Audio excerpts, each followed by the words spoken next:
Տեսանյութը, որը որ երեք արդեն ակտիվ տարածվում էր սոցցանցերում,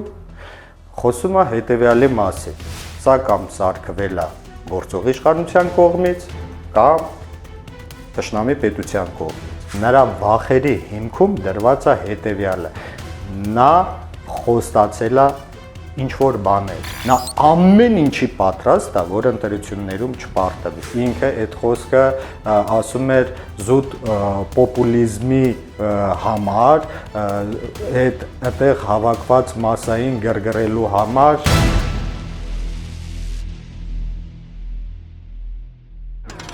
Երեք մենք ականատես եղանք մի իրավիճակի, երբ մեր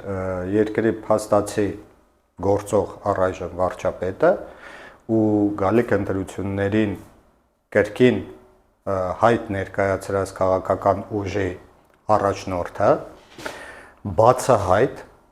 ռոպերը ձեռքին հայտարարություններ էր անում, որ ֆիզիկական հաշվեհարդար կտեսնի կոնկրետ անունով նշեց նախկին նախագահների ու մեր երկու հայ խոշոր գործարարների նկատմամբ։ Սա ցավալի, բայց իրականություն է, դա փաստ է։ Մենք խնդիր ունենք թե ներքաղաքական, թե արտաքին քաղաքական առումով։ Նրա գործողությունները պառակտում են հայ ազգին, Արցախահայությանը ներկայացնելով որպես ահաբեկիչներ, իսկ Հայաստանի Հանրապետությունում ապրող հայերին թշնամանքի կոչեր անելու։ Տեսանյութը, որը որ երեք արդեն ակտիվ տարածվում էր սոցցանցերում, խոսում է հետևյալի մասին. ոչ մի ընդդիմադիր քաղաքական ուժ,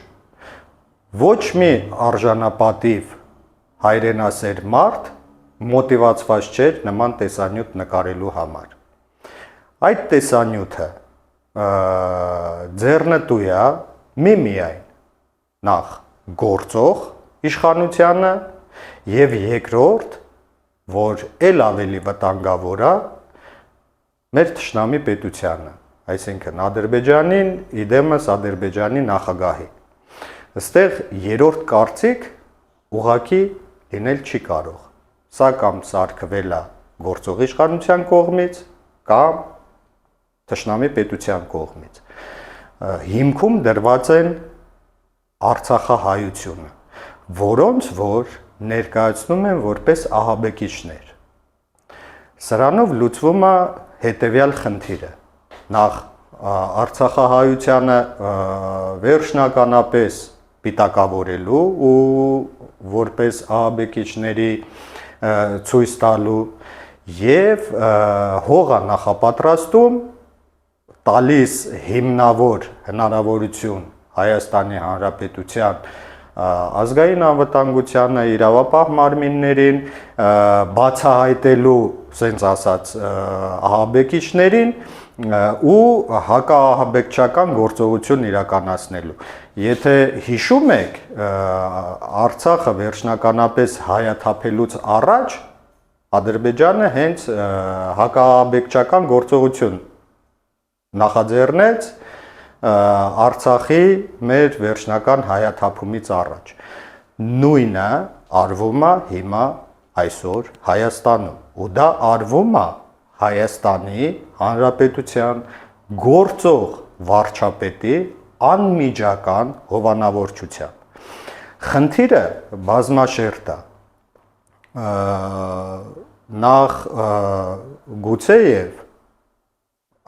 հնարավոր չէ միանշանակ պնդել, որ հենց գործող վարչապետը ի սկզբանե մոտիվացված է լծվելու այդ թշնամանքով, գուցե կարելի է տեղ թողել ենթադրելու, որ վարչապետին ուղղակի շանտաժի են ենթարկում հենց Ադրբեջանի նախագահը կամ եվրոպական կամ չգիտեմ այլ երկրների նախագահներ, որոնք որ նախաձեռնել են Արցախի վերջնական կապիտուլյացիան, հայաթափումը եւ այլն։ Հաջորդ դրվագներից մեկը, որը որ արդեն բազմիցս կրկնվել է վերջին օրերին քարոզարշավի ժամանակ տեղի են ունենում տարատեսակ նմանատիպ դրվագներ, երբ որ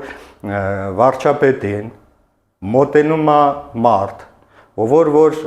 հարց է բարձրացնում կամ արտահայտում է կարծիք, որը որ ասենց ասած դուր չի գալիս վարչապետին, նա միանգամից հունից դուրս է գալիս։ Երեկվա դրվագը այդ շարքից էր։ Հայ կինը կիրթ բժշկական գիտությունների տեխնացու, աշխատող բժշկուհի, շատ կիրթ մարդ,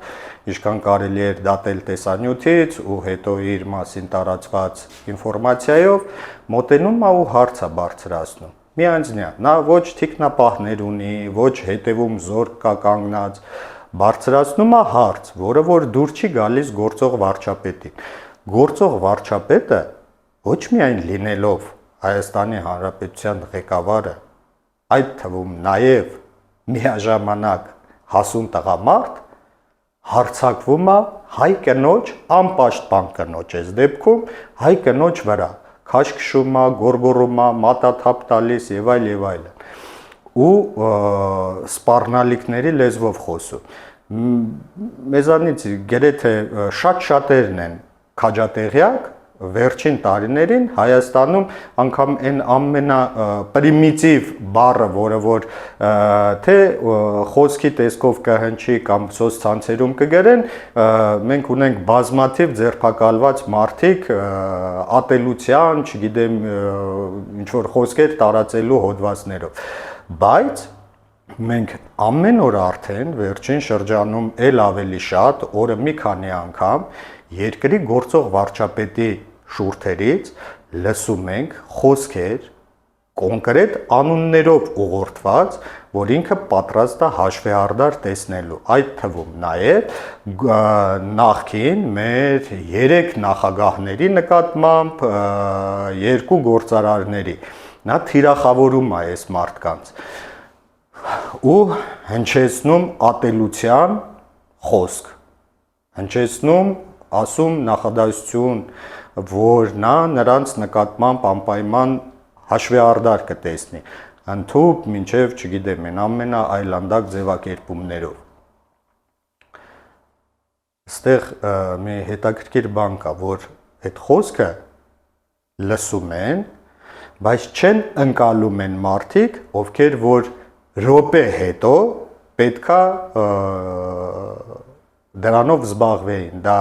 իրավապահ համակարգն է մեր, ազգային անվտանգությունն է, իսկ այս օրերին մենք գիտենք, որ ընտրությունների համար Հայաստանում կան ամբողջ աշխարհի լուպայի տակ, ասենց ասած, խոշորացույցի տակ կան դիտորդներ, ովքեր որ հետևում են քարոզարշավին եւ այլն, բայց ոչ մեկի բերանից ոչ մի տառ անգամ դուրս չի գալիս ու չեն ասում, որ ոչ միայն ընտրությունների քարոզարշավը ուղեկցվում է անհավասար պայմաններում, շատ լուրջ բռնաճնշումների պայմաններում ընդդիմադիր ուժերի նկատմամբ, այլ նաև գործող վարչապետը ու համատեղությամբ առաջիկա ընտրություններին քաղաքական ուժի լիդերը կոնկրետ մարդկանց անուններ տալով ասում է, որ հաշվեհարդար կտեսնեն։ Խնդիրը բազմաշերտ է, այստեղ կա թե իրավական, թե սոցիալական, թե հոգեբանական խնդիր։ Հիմա ամեն բաղադրիչի մասով կարելի է ժամերով խոսել, վերլուծել, վերհանել խնդիրը, բայց մենք ունենք այն, ինչ որ ունենք։ Մենք ունենք այսօր մեր ազգային անվտանգությանը կոնկրետ ուղիղ սպառնալիք իդեմս գործող վարչապետի։ Գուցե վարչապետին վախեցնում են։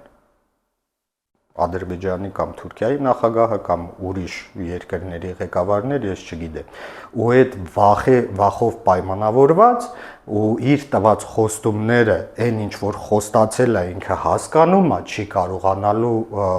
կյանքի կոչի, քանի որ վերջին օրերին ընտրարշավով պայմանավորված ու սոցիալական հարցումները ցույց են տալիս, որ իրենց ղեկավարած կուսակցությունը չունի այնքան պոտենցիալ, որ կկարողանան իրանք իշխանություն ձևավորել, իսկ դրանից հետևում է, որ նա եթե տվել է խոստում, որ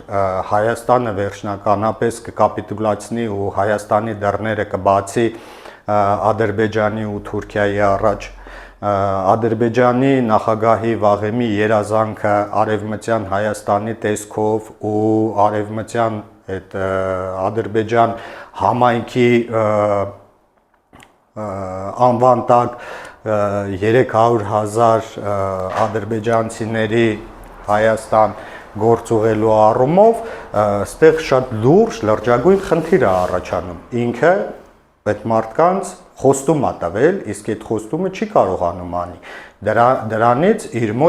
մոտ ջղաձգումներ է առաջանում։ Բայց վստահաբար կարելի է ասել, եթե գործող վարչապետը ունենա բավարար քաջություն ու տղամարդկություն, կամայական ցանկացած պահի հենց այս վարքյանին կանգնի ու ասի ժողովուրդ, ինձ ահաբեկում են, ես բան եմ խոսք տվել, չեմ հասկացել, թե ինչ կարա տեղի ունենա, մի խոսքով կամ ինձ խաբել են, կներեք, որ սենց է եղել, եկեք ինձ օգնեք, ես վստահ եմ, վստահաբար կարելի է պնդել, որ Հայաստանում կան ուժեր, կան լուրջ իրավաբաններ, քաղաքական գործիչներ, ովքեր որ ընդունակ են ցանկացած վարքյանի կառավարման ղեկը իրենց ձեռքերը վերցնել ու ապահովել ոչ միայն Հայաստանի Հանրապետության անվտանգությունը, այդ թվում նաև ես վստահ եմ անկախ վերաբերմունքից վարչապետի նկատմամբ թե ինչ է, վստահ եմ, որ այդ մարդիկ ընդհանուր կլինեն այդ թվում նաև ապահովել իր անվտանգությունը, որ, չգիտեմ, պայմանական Ալիևը իրան չբռնի ու չծեծի։ Ովիկ սկսենք հարցերից, բայց կարելի ասած հարց չի, այլ այս քայլող փորձանքի, չգիտեմ, ինչ ձևակերպում տամ։ Ես երեք նայեցի այս քայլող փորձանքի քարոզ արշավի տեսանյութերը, այնպիսի տպավորություն էր, ոնց որ հոգեբուժարանից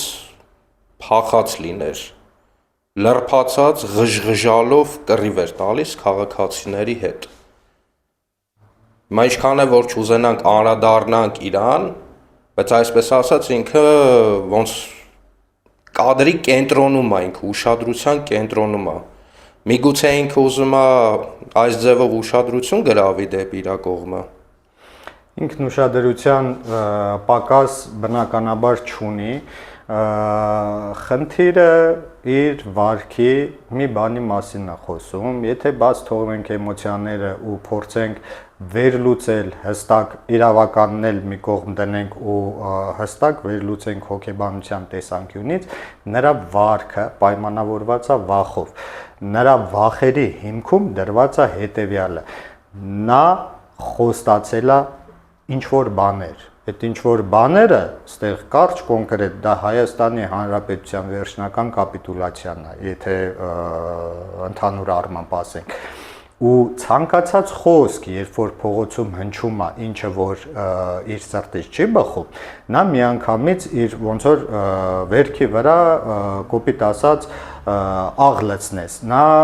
միանգամից բորբոքվում է, իսկ բորբոքման հիմքում բնականաբար դրված է իր վախը, նա վախենում է ընտրություններում պարտվելուց, նա ամեն ինչի պատրաստ է, որ ընտրություններում չպարտվի, նա անգամ պատրաստ է կրկնեմ կոնկրետ առաջին, երկրորդ, երրորդ նախագահների անունը հնչեցնում է ու ասում է ես պատրաստ եմ ձեր նկատմամբ հաշվի հարդար տեսնելու, բայց մենակ թե ես պահեմ իշխանությունս, որովհետև կարելի է ենթադրել, ես հիմնավոր կասկածներ ունեմ, որ դա չգիտեմ պայմանական Ալիևը կամ Էրդողանը կամ ուրիշ մեկ այլ գործիչ նրան ասելա, եթե հանկարծ դու ընտրություններում չհաղթես ու Հայաստանը վերջնական կապիտուլյացիայի չտանես, քո նկատմամբ հաշվի արդար կտեսնենք ու հենց այդ վախն է դրված այս մարդու ջղաձգումների հիմքում։ Տեսանյութերը նայելուց ես հանդիպեցի իր կողմից տրված հարցերից մեկին, որը որ ուշադրությունս շատ գրավեց։ Արցախցի տղայի հարցրեց. Ինչու ես կենթանի։ Ինչու չես զոհվել։ Սա ինձ թվում է ոչ մեկի գլխում չի կարող տեղավորվել այս հարցերի, չգիտեմ, պատասխան ուղղակի չկա, ինչի համար ես ողջ մնացել, ինչի համար չես զոհվել։ Այդ հարցը ուղղված է յուրաքանչյուր հայրենասեր հայի իրականում, այդ թվում նաև ինձ ու քեզ։ Ինչի ենք մենք կենթանի։ Նրան ձեռնտու չէ հայ մարդու, իրապես հայ մարդու, հայրենասեր մարդու ողջությունը։ Նրան պետք են մեռած հայրենասերներ։ Նա այդ մեռած հայրենասերներին գուցե հետո նաև մանետիզացնի, նորից ծախի, չգիտեմ ինչ-որ շոուներ սարքի, բայց նրան ձեռնտու չեն նրանք։ Նրան ձեռնտու է մասսա, ով որ այսպես ասած ֆորմալ ազգությամբ հայ է, բայց ոչ հայրենասեր, ոչ էլ հասկանում է, թե տեղի ունեցող process-ները ինչի են հանգեցնելու։ Դրա մասին է խոսքը, դա ուղղված է յուրաքանչյուր հայի։ Հիմա մենք դա լսելով այդ տղային չէր ուղղված, էլի եմ ասում, դա ուղղված է մեզանից յուրաքանչյուրին։ Ու իր տեսանկյունից ինքը ճիշտ է ասում, ինչի եմ ես կենթանի, որովհետև ես նրան պետք չեմ, ես նրա համար պոտենցիալ վտանգ եմ, ես կարող եմ ինչ-որտեղ բարձրաձայնեմ, իրան սխալների վրա բռնեմ կամ քննադատեմ, բնականաբար քննադատական խոսքը նրա սրտով չի։ Այս դժբախտ պատահարը, որ եկավ ու կպավ հայ ազգին, 2008 թվականի մարտի 1-ին ասել է, որ պետք է ազատվենք Ղարաբաղի պսևդո էլիտայից։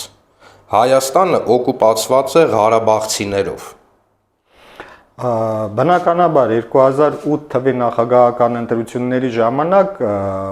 կարելի է ենթադրել, ես չեմ ուզում վերջնականապես մեղադրել, մեղադրում են դատարանում, իսեր Աստծո, կարելի է ենթադրել, որ ինքը այդ խոսքը ասում էր զուտ պոպուլիզմի համար, այդտեղ հավաքված մասային գրգռելու համար, դա այլ նշանակություն ուներ այն ժամանակվա մեր իշխանությունների պարագայում, դա իհարկե վնասում էր ու պիտակավորում էր ու տարանջատում էր հայերին առհասարակ հայաստանցի ու ղարաբաղցի, բայց այն ժամանակ դա այլ իմաստ ուներ, իսկ հիմա այսօր երեք կոնկրետ ինքը նորից հայտարարում էր ոչ թե արդեն Հայաստանը, այլ Երևանը մենք պետք է ազատենք Ղարաբաղցի, չգիտեմ, մաֆիոզներից, թե ինչ-որ նման ձևակերպումներ, դա խոսում է ինչի մասին, դա խոսում է իր վախերի մասին, դա խոսում է նրա մասին, որ ինքը կոնկրետ արդեն երբ որ ստանձնել է երկրի ղեկավարի պաշտոնը, նա երևի թե առաջնորդվել է նրանով, թե մինչև այդ պոպուլիզմով, նրան ինչ-որ բան խոսք տալով, խոսքը չանելով եւ այլն, ու նա չի գիտակցել, որ արդեն որպես պետության ղեկավար արտաքին աշխարհի հետ, տարբեր երկրների առաջնորդների հետ խոսելուց խափելու, քցելու, թռնելու, չգիտեմ, նման բան չի աշխատում։ Հստակ ինքը պոպուլիզմով առաջնորդվել է, ինչ որ բան են հարցրել, ինքը ասել է հարց չկա կանեմ, երկրորդ նա ոչ մեկի համար ինձ համար համենայն դեպս գաղտնիք չէ, որ միշտ հայատյաց է եղել ու երբ որ իրան ինչ-որ բան առաջարկել են, ինքը ասել է հա կանեմ, չգիտեմ, գիտակցել է արդյոք, թե ինչի կա հանգեցնի, թե չէ, որովհետև մինչ այդ նա ասում էր մեր Արցախը, մեր, չգիտեմ, պետքա պահենք, էս անենք, այն անենք, հետո նրա խոսքը աշճանաբար սկսեց փոխվել Շուշին դժբախտ ու դժգույն էր, հետո հասանք նրան, որ Ղարաբաղը երբեք մերը չի եղել, նա Արցախ բառից վախենում է, Արցախ չի օգտագործում իր ասելով Ղարաբաղը բեռ է եղել, Ղարաբաղը նախկիններն են տվել եւ այլ եւ այլ եւ այլն։ Բայց բնականաբար եթե նախկինները տված լինեին, ինչի այդ դեպքում Ալիևը չէր վերցնում ու Էթար տունը հանգիստ քներ, ինչի պատերազմ սկսեց, խնդիրը դրա մեջ է, ինքը եղել է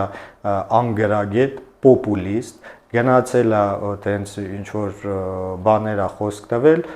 ինչի համար հիմա ինքը պատժվում է, այ իր կոնկրետ այս վարքի հիմքում նստած է իր այդ վախերը, որովհետև իրան ասել են, եթե այսիշ բանը չանես, քեզ կսպանենք, ու ինքը այսօր բարձրաձայն Երևանում քայլում է, ռոպռով ասում է, թե առաջին նախագահի մասին, թե երկրորդ, թե երրորդ նախագահների մասին, որ ինքը նրանց նկատմամբ հաշվի արդար կտեսնի։ Ինչի մասին է խոսքը։ Շնորհակալություն Հովիկ։ Ես եմ շնորհակալ։